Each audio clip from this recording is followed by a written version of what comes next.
Hey, tolerators, it is officially our summer break for 2025, and I just wanted to let you know that the episode you're about to hear is either Patreon exclusive content I'm making public, an episode I thought it would be fun to revisit from past years, or a still comfy movie review with Julia Washington.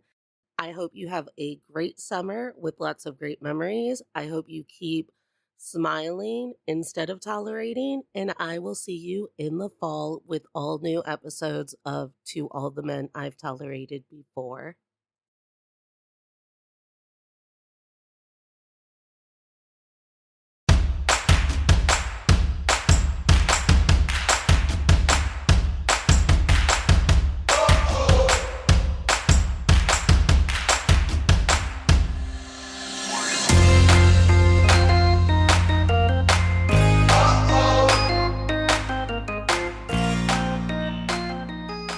Should men not be telling my story? I don't know. Should we change the topic of the meltdown to Netflix being childish? No, I made notes for today. But also maybe whatever, it's your show. Okay, audience, put a pin in it. At one point, we will just melt down that Netflix is childish. But welcome, Julia and Alrenthia, to the Misogyny Meltdown. And thank you for being the fierce, strong women who are with me today to talk about other fierce, strong women. Thank you for having us.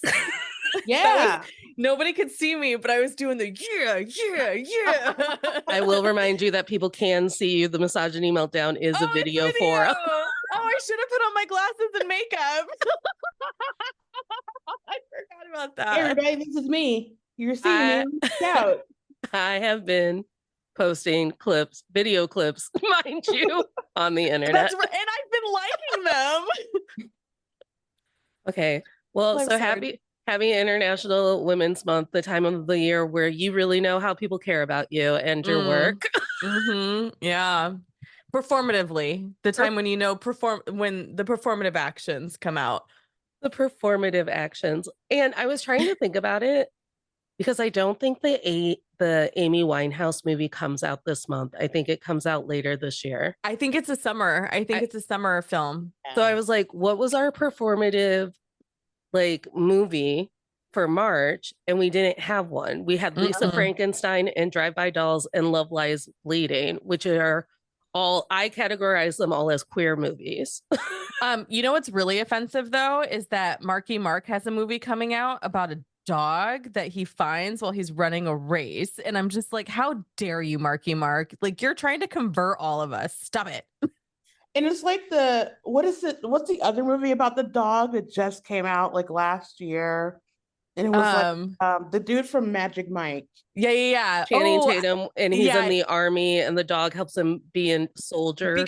Because the dog's person dies during service, so he has to take the dog home. Yeah, which is basically just you're a delivery guy. You know what I mean? Like military. I mean, military propaganda and man propaganda. In one film, dog propaganda is fine. Yes, we'll take dog propaganda. We love dogs. We love dogs. With that said, well, I guess like the feminist thing for this month is probably Princess Kate, right? Oh my gosh, yes. Where is Kate? Like, I wasn't really interested because I was like, I'm Team Meghan and Diana, you know what I mean? But now I'm kind of like, the fantasy I have in my head is that she's been cool the whole time. Yeah. And has been like, you know what? She's like Selma Blair in Legally Blonde. Okay. She hated Meghan at first because she was buying into her internalized misogyny. Okay. Realized that she was cool. She's run away, and maybe she's in Santa Barbara with them. Meghan and Harry. And she can't take the kids because of the property of the crown. Yeah. And they're having a good time. They're having drinks on their lanai. I'm not mad at this. Yeah. That's so much better because like my innate Capricorn personality of just having to be right and logical and the most right answer. I'm like, she's sick and she's resting. Like she's like deathly ill and she is resting. Like I'm not allowing myself to have any fun bits about it. I did like when they were like, maybe she's on The Masked Singer. I was like, I would love that. Yeah. That's your show. I love it. So I have some generalized tropes that I believe Hollywood, in order to make our dumb brains understand people, put historical women in, even if they don't deserve to be in that trope. Okay. So, like, we have our historical sluts, the Anne Boleyns, the Cleopatras, the Helen of Troy's, our sluts.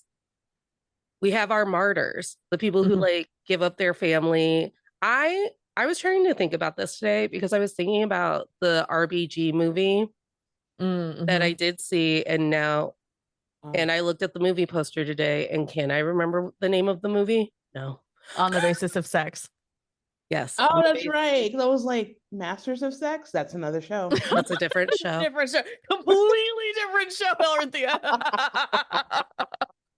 And I just remember how, and this happens a lot with like historical women in film, that at some point in every scene, they have to remind you like this woman gets to be great at the expense of her children and her family.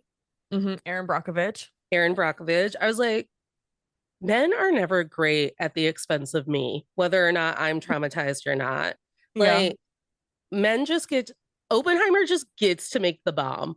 Okay, so my meltdown part was literally outlining how Kitty Oppenheimer and Jean Tatlock's Wikipedias are more interesting than their characters in Oppenheimer.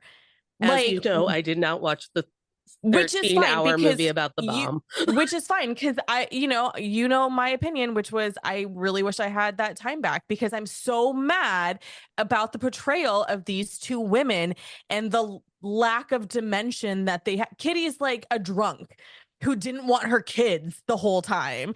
And then Jean had, she had psychiatry issues, but both of these women are highly educated, studying in fields that are male dominated, diminished to the drunk and the slut. Yeah. I want to know more about the communism thing. Like, it's me too. Like, communism was such a scary thing to admit, and like these two women, I mean, I'm sure it was so dedicated. Yeah. So I'm interested in like these women that were just like out and proud communists and are like, yeah, and still like having pretty, I mean, I would say Jean, but pretty good lives, I suppose. Well, yes, and minus Jean's psychology or mental illness aside, they both grew up in families that were very educated. Like Kitty Oppenheimer's parents were highly educated and successful. Same with Jean's. Her dad worked in something, I don't remember, but I was like, oh shit, like these women are upper middle class women. Like if this was Mona Lisa Smile, these would be these women, but in the 30s. Right? Yeah. Like Kitty graduated from the University of Pennsylvania and received a degree in botany in the 1930s. Like Jean went to Vassar and then Stanford Medical School, and she like studied to become a psychiatrist. Like huge. So Kitty got a research fellowship to UCLA. Like big fucking deal, like literally, not in the sarcastic way what we say when men like sneeze, right? Like, yeah, like, and so there's so because in Jean's Wikipedia, it's like, oh, she struggled with sexuality. So then I immediately went with, oh, did her mental health issues also stem from potentially being a lesbian and like confused and scared by that because it's the 30s? Like, yeah. There was so much interesting stuff in both of their Wikipedia pages that I'm just like, how dare you, communism aside, how dare you flatten these women to uphold J. Robert Oppenheimer?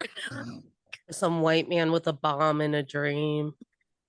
I mean, it was Cillian Murphy, so Right. I mean, he Congratulations, is beautiful. Killian. I will fucking look at him. Congratulations.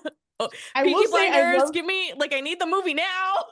I would find it like another Oppenheimer where he's like in the In the background, background. like Clint Eastwood building his bomb, Kitty and Jean, best friends. I mean, I wanted to hear more about like how Kitty, when she meets Oppenheimer, and she's clearly already married, and she's like, I'm Yes. gonna go visit him on his ranch and wherever. Yeah, And I'll go we're spend Christmas really with having you an in affair. yeah, I'll spend Christmas with you in Berkeley, even though you've invited both me and my husband said no, and I went anyway. Like that's a fucking That is move. amazing. Rock star. She's like, oh, Icon. I'm still gonna get mine. Yeah. Yeah. Yeah. Sorry. We're gonna go ride horses. I would Yeah, love I was like so mad, Natalie. I was so mad. So when you said like, "Oh, misogyny meltdown for Women's History Month," I was like, "I got my girls." well, and as you know, like rest in peace to our fallen, where they have tried to make a series of women, like television series based on these women who are on like the fringe of history. So Mhm. like Pan Am about Yeah. the flight stewardess, one of my favorite Christina Ricci projects. Yeah. Oh, that was such a good show. Yeah. It was so Oh, beautifully and Margot done. Robbie. And Margot Margot Robbie's in Robbie. that. Yeah. Big names, good storylines that first season. We made it a season and a half. I don't know if they gave it a full second. I feel like it because didn't it wasn't it affected by the writer strike or did it come Probably. after the writer strike? Now I no, don't remember the probably. timeline. But anyway, continue. Good Girls Revolt Oh, about I loved it. Mhm. about the women journalists. Also, Correction, Pan Am was 2011, so that was not affected by the 2007 writer strike. Oh, Continue. Sorry. it was It was- just haters. It was just haters. The haters struck again. One Good- season. Good Girl Revolt. I got one season. Yeah. And I loved every moment of that show. I feel like we're constantly like given hope. Like, here you go, Natalie. What about feminist journalism from the journalists from the 70s? And I'm like, yeah, no, I will literally champion the show. And they're like, just kidding, no one cares about women. Ha ha ha ha ha. I love it. Yeah. But there's like another trope too, like of like what like the quote unquote ball buster. Uh-huh. Yeah. You know, like I don't need a man, blah blah blah. You've got to show me how to be sensitive and lady. While I'm running this company. Every you know, Adam- to Pepsi. every Mhm. adaptation of Queen Elizabeth I. Yes. Mm-hmm. Even the way that like female writers, when I read historical fiction about Queen Elizabeth I, it's like she was so closed off. She knew that she could never let a man near her and the crown. I was like, she was letting men get it in. She just wasn't letting men like get to sit on a fancy seat. Like, Yeah, they weren't planting the seed. and yeah, like the ball buster, we're only successful because we won't let a man anywhere near us, which I'm all Mhm. for. Yeah. Mm-hmm. Or like that rom-com 2 weeks notice. Mhm. Yeah. You know, she's like, "Ugh, I don't need anybody until I need citizenship. Oh, yeah. Proposal. Proposal. Yeah. Just kidding. Yeah. And like she's so evil and awful. And they even do things like signaling to the audience because her hair is, you know, they do the uptight hair. And then as she grows, her hair becomes more free flowing and flowy and long and luscious. And you're just like, no, okay, we get it. Are they both Sandra Bullock movies? They are. Yes. Because See, 2 weeks yeah. notice is Hugh Grant. Ah, I Yeah. do not remember the plot to 2 weeks notice. she quits and he's like, I can't live without you. How dare? And like, and in the sense of like, you're my assistant, I can't live without you. And she's like, I have no life. And he's like, but that's okay because you're my assistant and I can't live without you. And then in those 2 weeks, they fall in love. Rom-coms are the problem, and I love them so much. I adore them. I adore them. Oh, I mean, my queen, my rom-com queen, and I don't know what like trope she fits into because she's done like different ones, but Diane Lane. Oh, yeah. Yes, Must I Love would fight for Dogs. her. Must Love that Dogs. movie so hard. Must Love Dogs, Under the Tuscan Sun. Oh Yep. yeah, Under the Tuscan know, Sun. I Mhm. feel like her main trope is like a woman who is otherworldly beautiful, but Yeah. just can't find a man until she Yeah. discovers herself through men Yeah. who want to date her or whatever. You Yeah. Yeah. know, unless you Yeah. count Unfaithful. I don't know. Unfaithful's not a rom-com. It is if you're sick enough. I also think, number one, I am excited to cry my way through the Amy Winehouse movie. Yeah. But also part of me is like, will you only tell a female artist's story or truly any musician's story through the lens of their addiction? Because we've recently had Whitney's. Mm-hmm. We had Alrinthia. I was going to call you the Queen of Soul. Yeah. Actually, Aretha is on the list of names that I get called. So Yeah. No, I know. Oh. That's why I feel like a dick. I'm like, I'm sure people do that all the time. Aretha Franklin. Mhm. Another movie that I'm pretty sure I'm the only person in the Midwest who saw it. Mhm. Chelsea Devontas and I have talked about how we're the only two people on earth who have seen the Whitney Houston biopic, the latest one and the best one. I've seen it, and then with a friend, and then used that to introduce her because she had never seen The Bodyguard. Oh, yeah. And I was like, how can you watch this and not see The Bodyguard? Because The Bodyguard is also a biopic, if we're honest with ourselves. Honestly. Yeah. Yeah. Okay, What's- but wait, did you guys see how Bobby Brown and his new wife got honored recently? And I was like, how dare? You know who else is having? How fucking dare? You will never be redeemed in my book, sir. No, Justice for Whitney. I will never forgive him. but I went and saw the Whitney biopic with two younger friends, Mhm. and the lights come up, and then that's when Natalie likes to give her movie sermon, and she looks at her two young woman friends, and she's like, "What did we learn from this movie? What did we learn from Whitney's sad, sad tale?" Never let your dad control your money. And that's what they went with. I went, right. And now we know that he's responsible for her death, because if he had just let her live a beautiful lesbian lifestyle with, is her name Robin? Yeah. Yes. With Robin, then Bobby Brown would have never been able to touch her, let alone get her hopped up on everything and start the spiral that was Whitney Houston by the time I was an adult and could comprehend Whitney Houston. Yeah. Yeah.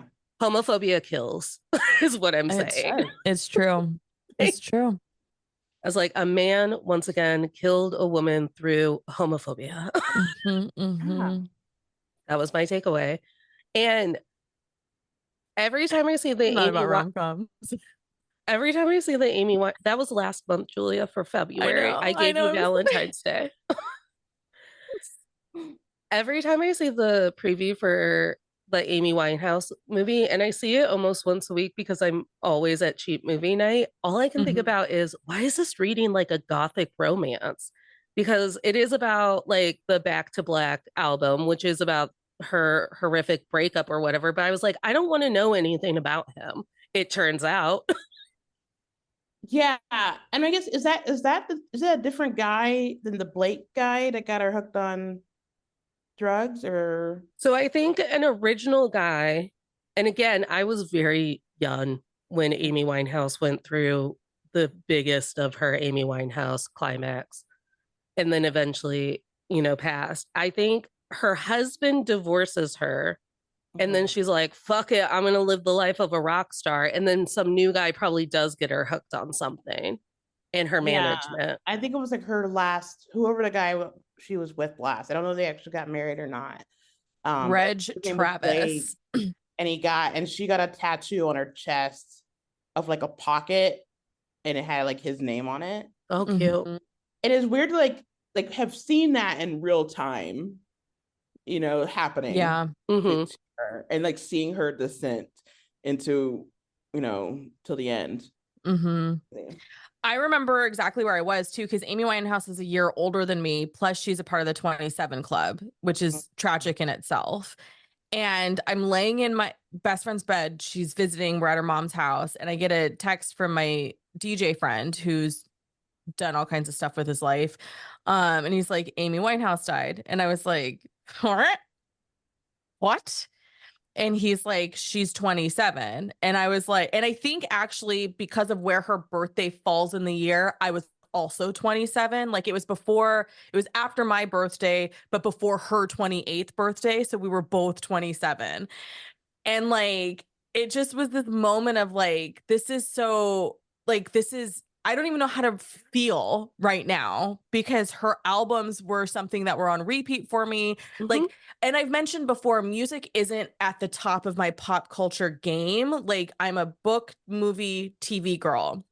Music is in there somewhere. And so like, it just was really hard. And so now anytime I consume anything about Amy Winehouse, it is under the guise of this documentary that I watched years and years and years ago, probably in 2013 when Hulu was still a fun place to be. They had done I think it was an 8-part music documentary. I forget what it was called, but they interviewed Mark Ronson. And I told you this in the DMs a while ago, Natalie, and I'm going to say it here now. He convinces her not to go to rehab. Right. So she'll finish the album. Oh, that's right. He admits it without blatantly saying it in this documentary. Capitalism kills. And I'm sitting here like watching this and I'm like, how the fuck am I supposed to like respect anything you do now, Mark Ronson? Because you are literally because for me, it was like, where's the line for artistry then? Because she literally needed help. Having been in a relationship with an addict, this is not a thing that I find an endearing anecdote to tell a documentary series. Yeah. Right. What a jackass to just be like, yeah, I just kind of like told Amy, like, it doesn't have to be right now. I guess that was my B. Like, Whoopsies. Yeah, let's just like finish the album and then like go kind of vibe was the vibe. And I was just like, Meanwhile, male musicians are able to like, build studios at their rehab facility so they can finish, Right. I was like, so after that, I was like, so, all this praise that Mark Ronson's getting for I'm Just Ken and everything. And I'm just like, you're the guy who killed Amy Winehouse. Dang. I didn't even think about that. And some people, people are like, oh, well, he was just doing his job, whatever, blah, blah, blah. Again, that's quiet misogyny because, how can we hold him culpable? But it's like, when it comes to addiction, I don't really have a whole room and space for like, well, comments because again, I dealt with an addict and it's not easy. It's not fun. And it's, everything you do can be a situation that sends them down a path of self-destruction. On the same kind of like wavelength. I just brought it down. Yeah, like, Julia, you ruined my comedy show. I'm sorry. No, I thought it was great. Julia. Let's lighten it up a bit, shall we? This is what we need to talk about. I mean, being taken advantage of. I got it. One of the better biopics I've ever seen. I believe it's just called Norma Jean. And I believe that I always, because again, I was a child with cable who was wildly unsupervised, and it was before the TV would tell you what you were watching. And you're like, what's this? What? So I get the Norma Jean biopic of Marilyn Monroe that only ran on TV on Lifetime. Oh, right. And Bastard Out of Carolina. Wait, was Ashley Judd in that? I think so. I think I know what you're talking about. It was like Me and Norma Jean or something. Norma Jean, yeah. Norma Jean and Marilyn is what it was called. There it is. Yep. There it is. That was a good one. Even though I don't remember it. It was a good one. It was good because I think all of the biopics about Marilyn Monroe focus on the like, oh, the beautiful wilted flower that was robbed from us, like stolen from us in the middle of the night or whatever. And Norma Jean and Marilyn this movie on Lifetime. Shout out Lifetime. Shout out to all the kids with cable out there not knowing what they're doing with it. Lifetime keeping it real.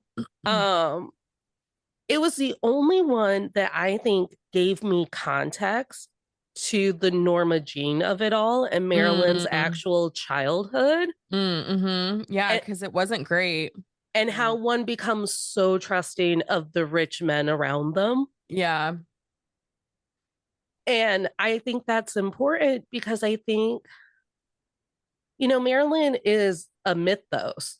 There's just like legends that surround Marilyn Monroe. But at one point, she was just like a teenager living in like on the set of Reba McEntire's Fancy music video, basically.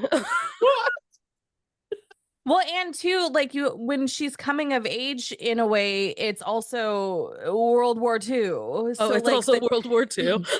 So like there's that context as well, right? Like it's when you have a global crises as your backdrop of trying to figure out how to survive, it changes things.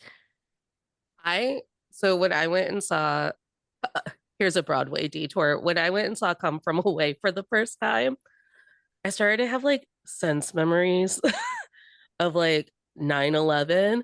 And no one that I went was as affected by Come From Away as I was. So I started asking people how old they were for 9/11. And I had someone go, I think I had started kindergarten by then. And I was like, fucking walk away from me. Yeah, bye. I was like, this is literally like the millennials' strife and struggle. Like nothing, including country music, was the same after 9/11. Sure. It is true. I mean, you can't currently write anything in 2001 without somehow referencing 9/11. Right. Sure. Even though like all the TV and movies in that time period that based in New York did nothing to reference it at all. They just ignored it. Now, if somebody were to write something that's based in New York in 2001, people would be like, you're just going to ignore 9/11? Yeah. Julia, isn't Marilyn Monroe one of your legends, heroes, icons? Yeah, I fashioned my senior year through the age of 23 look after her, actually. Aww. And like anytime I auditioned for anything, I sang a song from one of her movies. Yeah, like when I graduated from a punk rock look, you know, everyone thought I was doing a rockabilly look, but it was really my Norma Jean Baker as Marilyn Monroe. I love that.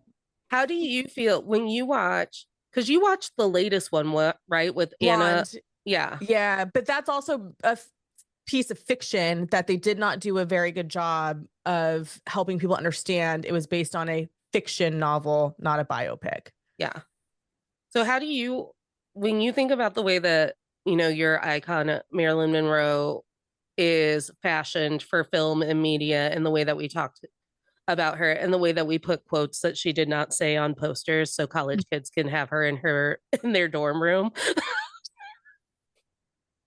Funny as shit when that happens, by the way. Yeah. Sorry. It's like AI wrote that. Marilyn never said that. Never said that. Yeah. So great. Like, how do you feel? Do you feel like they're respectful about it? There's like always a disrespect to the Marilyn Monroe for me, except for Smash. Smash was perfect. Yeah, I think people still to this day struggle with their understanding of Marilyn. Like if you're on the cursory of it, like when I tell you, when my mother realized that I had not seen How to Marry a Millionaire, I was probably 12 years old. And we did classic movies for family film night. And when she realized that that hadn't made it into the rotation and we went to Hollywood Video to rent How to Marry a Millionaire, and that just sort of set off everything. I consumed every single movie of hers, multiple movies or multiple, times over. Anything that compiled her music on a CD, I bought. Books about her, I bought. And I think when you do a deeper dive on her in that way at such a formative age, you really do. For me, it was clear that she was misunderstood. She just wanted to be loved. No one ever gave her unconditional kindness because she was pretty. So there was always something attached to it. Yeah. And that element of it, I understood because I was also a very pretty teenager. And you add exotic to it because I look like I could be ethnic. Ooh, you're so exotic looking element to it. Yeah. Now to this day, if someone says I look exotic, I'm like, fuck you. Like that is toxic. But because, you know, I understood that whole like trying to manipulate you because they don't think that there's a lot going on there. The difference is I had, you know, a pretty solid foundation in the sense of my parents were incredibly paranoid about everybody. So there's always that seed of like, I don't trust in there. Yeah. And I think people look at Marilyn Monroe and they see what they want to see. They don't see the woman. They don't see her pain or her strife in a way that's relatable. They see her and want to see they have a preconceived notion about her already, and how they see her is just reaffirming that preconceived notion. I think like people always see her as, I mean, there's another trope, you know, the lost, right? Yeah. I think people view her in the way that like how I think she would have been saved. Great point. You know what I mean? Like they're not looking at like the complete picture of all the things that affected her. They're Right. like, okay, if they're like a Jackie Kennedy stan, obviously this woman is so loose that she would sleep with someone else's husband and his brother. Whatever. Allegedly. Allegedly, right? And then if I'm you're firm in like that allegedly. Sorry. and if you're Hugh Hefner, like you think, oh, I can save her by locking her away in, you know, whatever mansion he had in his imagination, and then buying a burial plot to continue, like, I'm looking after that level of protection, air right quotes. Yeah, when I saw her grave for the first time and I saw him right next to it, it made me enraged. I was just like, this is insane. Like, you don't want to be buried with, he can't be buried by any of his wives or with any of his wives. He chose her, and then he paid like 75,000 for the privilege, and I'm like, it's so gross. Yeah. And when you think about her relationship with Joe DiMaggio and how, because even up until the end of her life, he was still very involved with her, even though it wasn't romantic, right? Like, yeah. So like even Joe DiMaggio has this element of like, I tried to save you, but he still kind of was there in the background to like protect her. Cause I know her death was hard on him. And it almost reads to me like I failed because he wasn't able to keep her from, you know, this self-explosion that happened. And we love a tragic sex pot. We do. We do. It's like, oh, if she had just been loved. It's almost like Chris Rock had a joke about keeping your daughter off of the pole, which is stupid. I hate Chris Rock. Oh, and it's kind of like that. Like, oh, she ended up in like a wayward path because a man, whoever the right man was, didn't come along to save her. They just passed her around, which may not be true, but still, no one was actually like looking out for her. They were trying to like affirm their own masculinity and being able to protect this like little bird.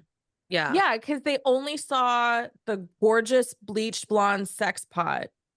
They never saw the woman behind that. So then when the woman behind that doesn't live up to the imagery, it's a whole separate thing. And I'm convinced that Joe DiMaggio is the only one that actually saw her beyond the blonde. Yeah. Which is why he remained so loyal even after their divorce. That's my theory.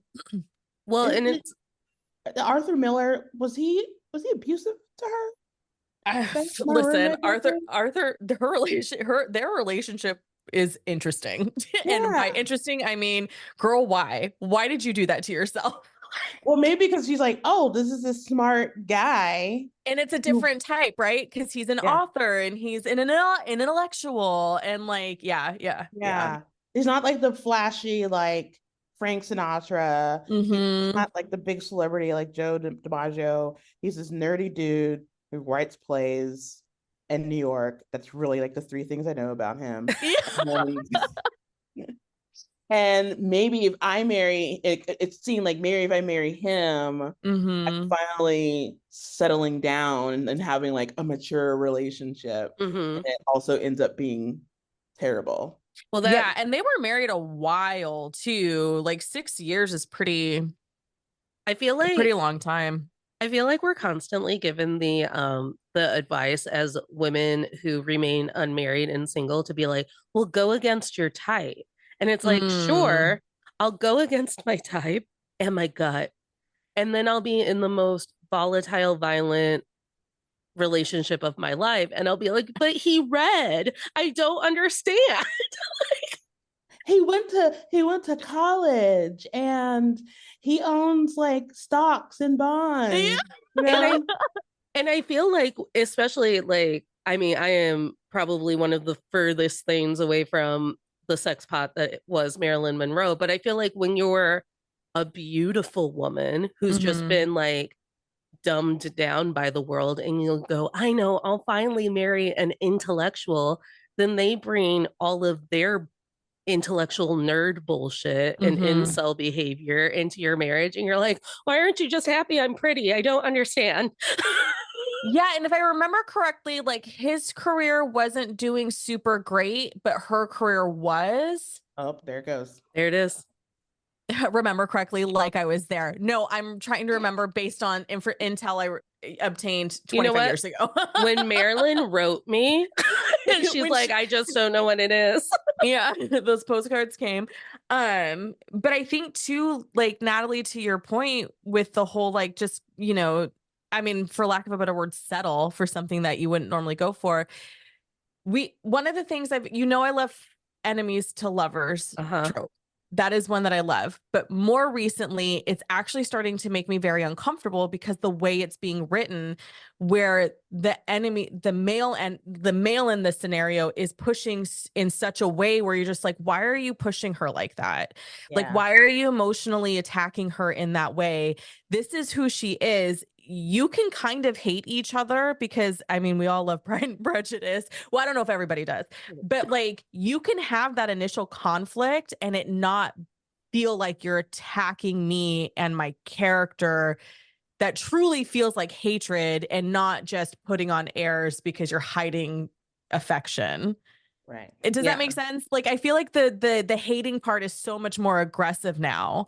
Right. I hate what we tell women isn't romantic because I see red flags.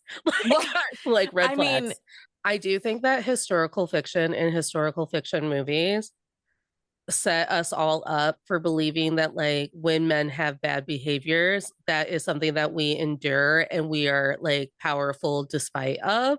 And it's because every time, think about how like Evita, the Tudors, anything that has to do with Marie Antoinette, those women had to like lean sexuality forward and then be like, but this is how I get my bag. And I was obsessed with those stories growing up. I was like, yeah, a slut for a job, like a slut to get myself out of here, a slut to like make sure that I'm living in the McMansion. Like I convinced a college professor against his better judgment for my Latin American class to let me do my big research paper, my like final project on Eva Perón instead of whatever the fuck his name was. I don't even know his name. I don't even know his name either. His name is Perón. His name is Eva Perón's husband. His name is Madonna's husband. Madonna's husband. And Evita was like, there was one summer in my house where we somehow got HBO for free and we watched Welcome to the Dollhouse, The Virgin Suicides, and Evita on a loop. When HBO would just loop videos for a week. That's a big therapy loop. After those specific yeah. No, I mean, at least the Virgin Suicides. Yeah. I'm fine. I turned out great. Everything's fine here. It no need to peek behind the curtains. It all led me here and it's fine. And I love the movie Evita and I love the music from Evita. And my sister betrayed me and went and saw Evita on stage without me because her father-in-law bought tickets, and that's misogyny. Yeah. You got to say, what about my sister? That's I can't go without my misogyny. sister. Buy a ticket for my Right. sister. And I said that, I was like, you didn't tell your father-in-law you didn't pony up and fight the patriarchy that day and be like, that was really nice, papa. But God. where is Natalie's ticket? sisterhood is everlasting. Oh. Misogyny. Misogyny. But anyways, so you can't find historical documents on Eva Perón, or I don't even actually know if she did anything as the first lady of Argentina or whatnot. And my professor was like, of course you're not finding any sources or anything about her. What made you think she's important? I was like, Madonna played her in a movie. Yeah. Yeah. Have you not heard of Patti LuPone? Yeah. Come on. Yeah. I was like, number one, we don't even know his first name. I don't see, he didn't even get Antonio Banderas to play him. Antonio Banderas played the other guy. I think the fascinating story too is like all the stuff that happens to her body. Yeah, when she died. Honestly. And it's like, that's a movie. I want to see like an Ocean's 11 level, a national treasure. Yes. This chick's body going from South America to Europe to Africa to back to South America. Her face gets caved in. Yeah. Where is that movie? Yeah. You know, another historical figure that there's way too much information about the men and not enough about the women? The Osage murders. Oh, okay. Yeah.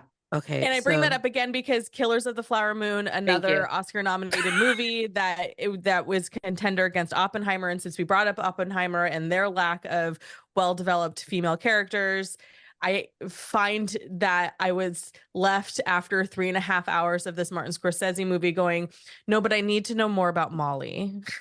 And unfortunately, her Wikipedia isn't very extensive. No. So there's this 3.5 hour movie about how white men literally stole from indigenous people on purpose.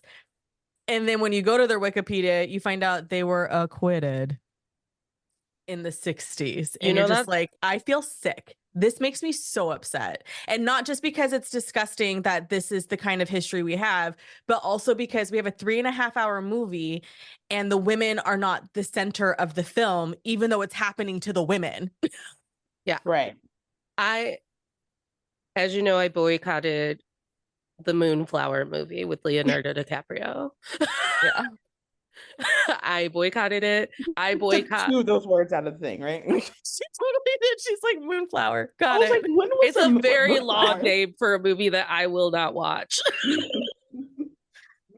It's the Murder Moon movie. I don't know. Yeah. I mean, the name is significant. Like, it matters because they explain it in the movie, and I'm sure it's explained in the book too, but still, it's just like, again, I had so many questions. I was like, I need to know about Molly's relationship with her mother, her sisters, like none of it. They gave us none of that. Because I am on a Leonardo DiCaprio hiatus. I am boycotting Leonardo DiCaprio and his stupid fucking squint. The squint. Like, get glasses, man. Was he even at the Oscars? Because that pisses me off too, that he only goes if he himself is nominated, not his fucking film, not his fucking cast. Another cookie and I have a theory that they hid him on purpose because so many people were like, why is this movie about white men? Yeah. Well, and he was like very clear and like going to different things with her, right? To like highlight her. Yeah. Yeah. I mean, I don't know why he didn't come. He's not gonna come. He did prop her up occasionally, but at the same time, like, you came on my show, The Misogyny Meltdown, and JD did this too during the game. You came on my show, and I'm gonna address it twice. My show is called The Misogyny Meltdown. You came on my show to stick up for the likes of Leonardo motherfucking DiCaprio. JD stuck up for fucking Inglourious Bastards. Who is he? Quentin Tarantino. I was like, you came on my show. I mean, a broken clock is right twice a day. You came on my show to stick up for the likes of Quentin Tarantino. Yeah, I'm defending Leo DiCaprio, like Titanic era. Like he doesn't know that he's gonna grow up to become this yet. Sure. I'm Okay. like, Growing Yeah, the pains, Titanic Leonardo sinks, and that's when DiCaprio. his emotional intelligence Yeah. stops. Is when the Yes, he Titanic got too sinks. famous too fast. Yeah. And Growing like pains, somehow Leonardo Got his forgot. DiCaprio. growing pains roots. Yeah. Yeah. We're making an excuse for this man, right? Yeah. Yeah. But We love I to mean, uphold white men and give them excuses. Like, don't worry, trying so Leo. hard. He's trying so hard. He's trying so hard. But I'm trying to think, like, it has really the only strong woman with some of any sort of layers that I think that Martin Scorsese has ever written is probably like Karen from Goodfellas, right? Yeah. I think that's it. I love Karen from Goodfellas because she Yeah. didn't take his shit for nothing. She was Yeah. a badass. She put on her tracksuit. She was snorting coke, but she still put Yeah. it together. And fucking called him out on his shit all the time. When he was like, when she finds out he's doing stepping or whatever, and he's in prison, and she's she's like, fuck you and me helping you with this scam, and you're fucking me over, and you're in prison. Like she did not tolerate Ray Liotta in a way that I was like, yes, ma'am. Yeah. We tell our husbands when they make us mad. We do. Yeah, I think that I'm going over like all of his movies, and I think that's the only one. Yeah, I agree. I never want to see a group of indigenous people and then the whole movie is telling me what the white men are doing and thinking. I don't want to see it. Pocahontas. And that's literally Killers of the Flower Moon movie. And that was really hard for me because it's like, but there's clearly deep, rich layers between these women. There's clearly more that we could have had about these women, and there was none of that. Like several times we have owls showing up when the women are deeply sick. What is the significance and meaning of that? I don't know. They never explore it. Why does Molly's mom want the one sister over the other constantly? Like, what is the family dynamic? Why is Molly always saying my lot number is 227? I don't know if that's her actual lot number. Incompetent. Explain why the federal government decided to make laws about why indigenous people were considered incompetent, even though they were fucking wealthy, like, and so they can control their money. You know what I mean? So it's like, there were so many things that could have been, but instead we get Robert De Niro and Leonardo DiCaprio plotting to murder every Osage person until they own every single headland rights or whatever it's called, head rights. Yeah. I was just like, I can't, like, we know this is bad. I want to know I want to know from the Osage side. No one gets to tell me anything anymore about Eva Peron and Anne Boleyn and any other woman who fucked themselves into a office and a mansion, because Leonardo DiCaprio and Robert De Niro were like, we're gonna fuck these women, but then we're gonna fuck these women and murder their entire family. Yeah, like there's scenes where De Niro's like, don't you think it's wrong that, I forget what the other sisters' names are, Minnie's husband is gaining the head rights even when Minnie's died? Like, that's not right. It should go to Molly. And and you're just like, but like, what? Listen, I don't need to know how y'all plot and kill us, okay? I'm not Native, but I am part Black, so the same rule applies. I don't need to know how you plot and kill us. I need to know how we were affected so we can figure out how to heal. Right. Like, are the head rights still? Do they still exist? Like, what's going on in Oklahoma? So many questions. It, no clue. Martin Scorsese did not care. No. I was 12 years old when my mother ruined Pocahontas for me. Well, it's probably best. It's probably best. I had been to Disney World. I had led a line of people through just around the river bend because I was perched on a fence and I was doing my canoe. I mean, it is such a great song to sing along to when you don't pay attention to the historical context around it. I was an adorable kid. And then Pocahontas 2, A Brave New World or A New World or whatever the fuck it's called, came out. And she marries a different John. And I was like, what? Mel Gibson? What about Hottie McHot John Smith, who I've been lusting over for my entire life? And my mother went, and I was like, that's a look. Like my mother loves to like tell me that I'm the dumbest person in the world for not knowing something that's never been taught to me. She's like, I'm like, what? How could you And possibly have known? she's like, Pocahontas was a fucking child when John Smith made it to America. She was maybe at most 13 years old. I was like, oh, okay. She's like, there was no love story. And then, like, she, of course, because like internalized misogyny and, you know, internalized racism, she was like, he probably loved her like a daughter. Okay, probably not. Probably not. It's like, Probably okay, not. Woody Allen. Okay, Woody Allen. I was like, did he still ship her to the America? Did he still ship her to England, where England. she had to be in the carnival? Like, because she had to be in a carnival. I think she had to fight a bear or something. What? That happens in the second movie. Oh my gosh. The second movie was just full of creative. They just took a lot of creative license. That happens in the second movie. She's at the carnival with a bear. And she's wearing Oh, I thought you white were like lady kidding. makeup. That's real. Oh my God. Oh, She's wearing white lady makeup. oh no. She's That's like, wearing Elizabeth. She's in like a giant yellow gown. Like, I would just have so many questions if somebody came up to me and would be like, we need you to do this. If it's, especially if it's outside of my, and nowadays we have that luxury, right? Like some of us have the luxury to be like, questions. But like 70 years ago, right? To bring it back to Maryland, like there was no empowerment of women to question the system of what was going on and why should we be doing this? Well, No. and in every like historical women's story, like some man has to come in and be like, but make it sexy. Give them the Right. razzmatazz. Women love rom-coms. Like, do I believe that Anne Boleyn at the ripe old age of 15, straight from Paris, France, was like so hot and bothered over King Henry VIII portrait here? That she was like, this is totally worth getting beheaded over. And like saying Yeah. fuck you to the Pope. No. Like women had to do what women had to do to survive. Yeah, so I'm reading Brooke Shields' book right now. The most recent one, it is called There Was a Little Girl. The Real Story of My Mother and Me. And now I'm like, I'm having a real hard time because there's a lot of stuff that, like, her mom's an alcoholic. And as she's defending her mom and like sort of making light of certain situations where you're just like, Brooke, that's not something we should make light of, but I understand you're not ready to have therapy over these things. So you do you, boo boo.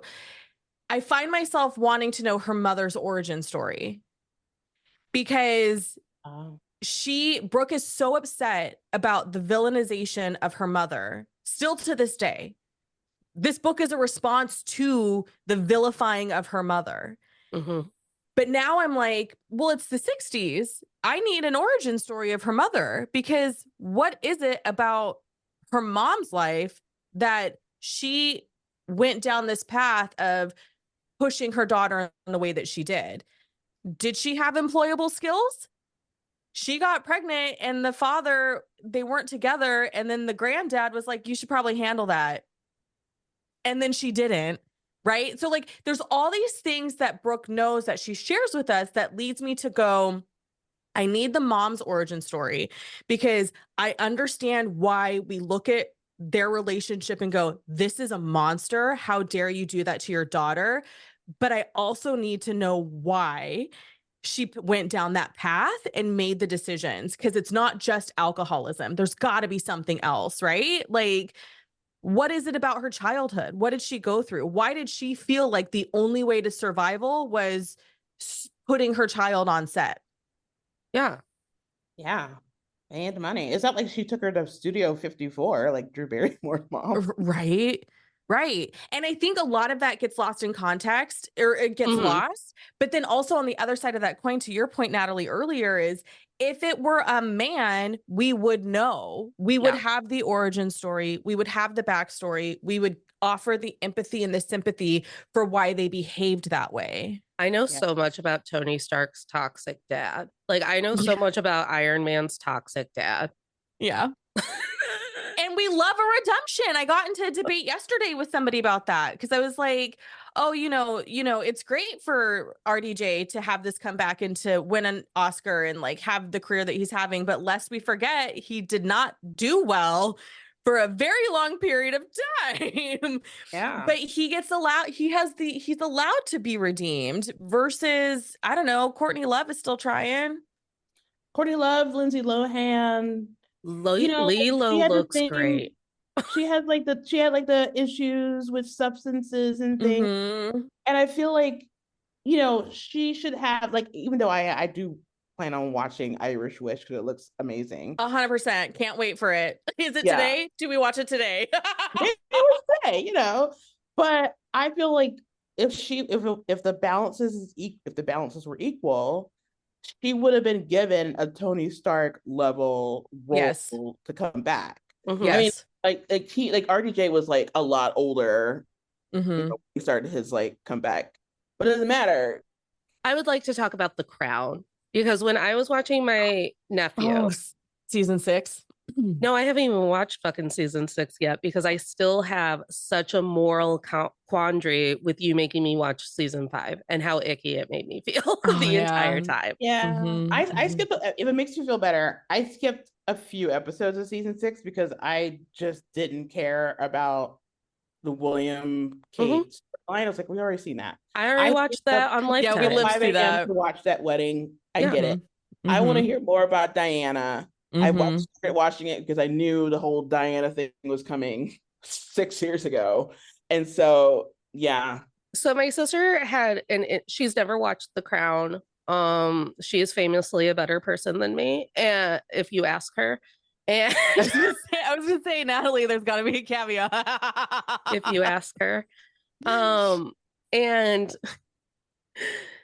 so she told me, she's like, I've never sat down to watch that movie. I always talk, like my sister talks to me with such sass. She's too tired.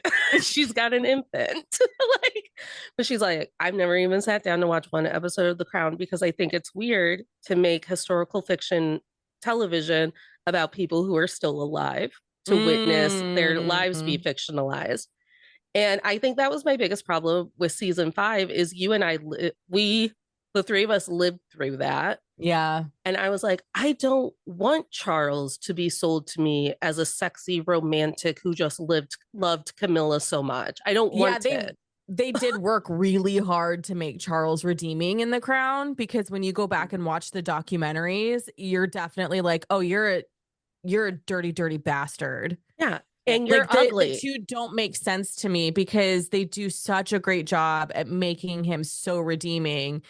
And I'm like, everybody needs to watch this documentary. Like here's 4 documentaries to watch to remind yourself that Charles is a bastard. And here is also the moral quandary that The Crown puts us in. TVs and movies need heroes. Like you're supposed to be rooting for the people that you are watching. Even sometimes when the people are like a little sus, like Lisa Frankenstein. I rooted for Lisa Frankenstein the entire time. And she was a bad, selfish lady. And I was like, that's feminism. But so while The Crown is doing this, it's having my brain go, those are some really nice colonizers. Look at those very nice colonizers in their very nice palace. Right? Doing palaces. Doing a job that none of us understand the purpose of. None of us know why. I think they try to give Charles I feel like they definitely tried harder in season 6. Yes. Because they had to, because died in season 6, right? But I think they try to give him the Clay kind of storyline, right? Oh. Charles was a dick because his dad was a dick and made him go to this horrible private school. Yeah. It probably cost £100,000 a year, and they keep paying that. I don't know. He made William go to the same fucking school. Yeah. No, he chose to send William to Eton instead because he hated the school that his dad made him go to. It's still a fucking boarding school. It wasn't like you were raising your kids. I know, I but think, that's like, just at that's the school that aristocracy is they send their children to boarding school when they get to be that age. Yeah, because they got to send them away. But the boarding school that Charles and I guess Prince Philip both went to, I think they like were like actively like abusing the Right. kids, and that was Correct. like part of their curriculum. Mhm. And so Builds character. but they're trying to make this like generational trauma equivalency to Right. what like actual like people of color feels like, oh, he's sad because his dad was sad and they were Mhm. in boarding school, blah, blah, blah, blah, blah. William went to another one that was, I guess, better, and they got to wear top hats, which I'm obsessed with. And he's ends up being terrible. So it's there's something with it's not nurture is it nurture versus nature? Yes. It's the nature. Yeah. Yeah. And I think your bloodline is bad. Yeah, because then you have the Margarets and the Harrys of the family who are basically like ostracized because they're like, hey, maybe we should have some empathy and allowed some autonomy. And the firm and institution is like, the fuck do you just say? Get out. No, we'll either crush you or kill you. And they do. And meanwhile, they're building up Charles to be like this romantic, tragic hero. And I was, who's good looking? And I'm like, no, I'm Googling King Charles in the Dominic 90s. West to do something else, please, because he can't just have been Charles, because he's better than this.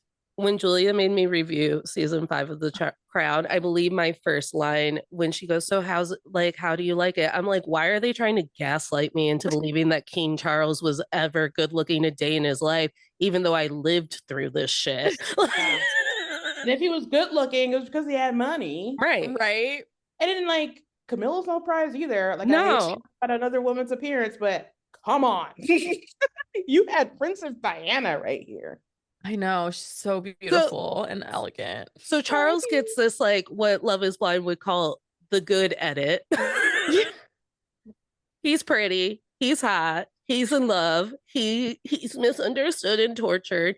Meanwhile, for everyone to see and for her 2 kids to Google or wives to block from the computer from them or whatever, they're throwing out Diana's disordered eating, the fact that she pushed that bitch down the stairs that one time. The fact that she kind of robbed Charles from her sister, maybe. I don't know. Like, that was a weird scene. He dated her sister like years before. Yeah, like, the fictionalization of how they met is also kind of unfortunate because that's now what people believe is how they met, and it's not how they met. Right. And I'm like, oh, so Diana's going to be the one to take the fall for this because she did. I go, America's princess. I was like, the woman whose Beanie Baby I used to sleep with that night, she's taken the fall. Fuck you, Netflix. and speaking for most Black women on the planet, like, we have tossed our lot in with Diana years ago, since like 81.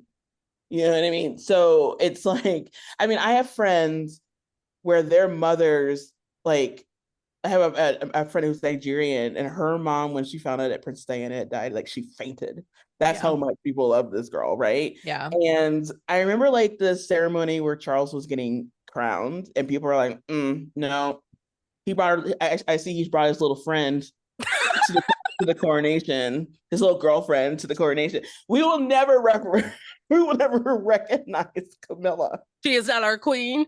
She's I not. don't even know this bitch, but I'm like, no, nope. Your little girlfriend, even though you gave her a crown. Oh, your little hoe got to come to the party. That's nice.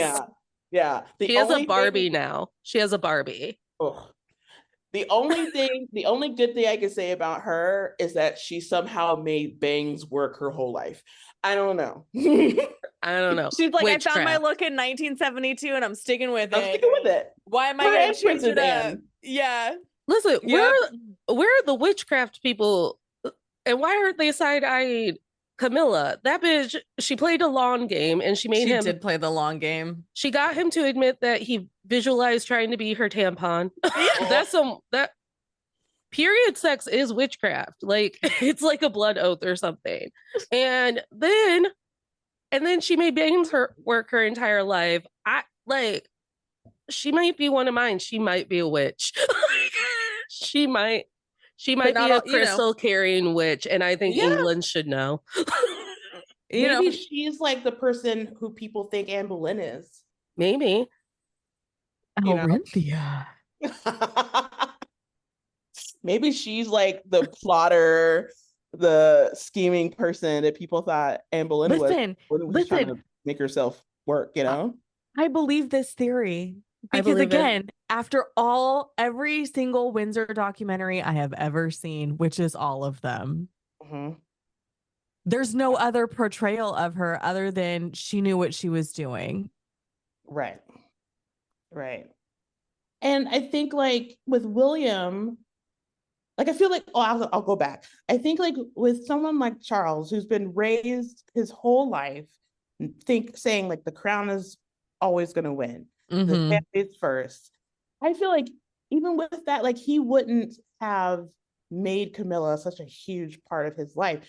She would have just been his mistress, and it would have been Mhm. like that. But Right. like, and if he was like really all about the tradition, he was to stay with Diana until the end, right? Mhm, He was a mhm. spoiled baby bitch. He was like, Yeah. yeah. All And day, with every day. William, like if he had just kept, we don't even know if he's actually cheating with this girl. Like no one has confirmed this. No one. But if Rose Hanbury is really his mistress, they could have just did their thing. They have literally thousands of houses to go cheat in. Like this Yeah. never had to come to light. And with Catherine, I'm like, you worked this hard to become Mhm. queen. If it were me, not knowing all the things she's going through, if it were me, I would have held on for the long game. Charles is not long for this world. No, I Mhm. mean, I know, and I told Natalie during his coronation, I was like, we'll have another coronation within like 5 years, 10 tops, easily, Yeah. because he's his age, and I know everyone's like making fun of his sausage fingers, but having worked in elder healthcare, I'm like, that's a health issue. Yeah. And then it comes to light that he has a health issue. I'm very perplexed by the Kate disappearance. Cannot wait for the biopics in 20 years when we get, a fictionalized version of what happened. And I feel like William becoming a piece of trash is justice for Harry. Yeah. And losing his hair. Yeah, And William, he'd still be hot. he could, but he's not. I mean, when he was He's like so Will, sullen. he was so cute. And now He's he so looks cute. Cute, like biggest crush. yeah. Yeah. Harry, I never thought that Harry would be the reasonable one. Right. Me Who either. knew? Who knew? I mean, the whole We thing all with the lived through Nazi the early uniform. odds. Yes, you see, we all lived through the early odds with Harry. Who would have thought that he would be the one with probably the most stable relationship, Right. thought enough to be like, I'm getting out of there, I'm moving to California, but I'm still gonna make money. Yeah. Thought, Harry was literally on the Margaret path of life, where it's like, I'm a drugs, rock and roll, and love, baby, until they told me I'm a disgrace and they put me away somewhere. Yeah, banished me to Paris and some houses we own that nobody knows about. Like, all right. Well, I have been asking everyone this who has been involved in the Patreon for International Women's Month, but what are you doing to celebrate women, womanhood, and women's work this month? Well, How we both embarrassing. laughed. I know. My answer is, well, I always only ever read women authors unless a gay man slips in. Mhm. So that's my way of honoring all the time. I think this month, what I am doing specifically is so shitty. I'm just promoting the hell out of my fucking business and guilting people do it. because I did it during Black History Month and I'm doing it during Women's History Month. It's a That's twofer right. for us. It's a twofer. It's a twofer. Good for you guys. Elrenthia, what are you doing to celebrate women? I mean, just kind of just being one. Yeah. Hell And yeah. surviving. And living in a place where appearances and connections are really important. Mhm. Coming as me from South Carolina, doing the thing is like kind of like my own way, Mhm. in addition to that, just continuing to write scripts with women, female leads that aren't Katie Oppenheimer and Jean Tatlock. Yeah. Or even if they are Kitty, like they're having a good time on the side. Yeah, you give them more dimension than one Christopher Nolan. Well, thank you for melting down with me, Julia and Alrenthia. All of your information will be in the show notes and in every social media post that I ever post about this. I'm just gonna keep saluting you.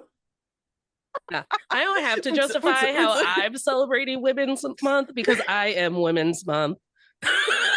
I am Women's Month. You're every woman. I'm every woman. It's all in me. Every woman.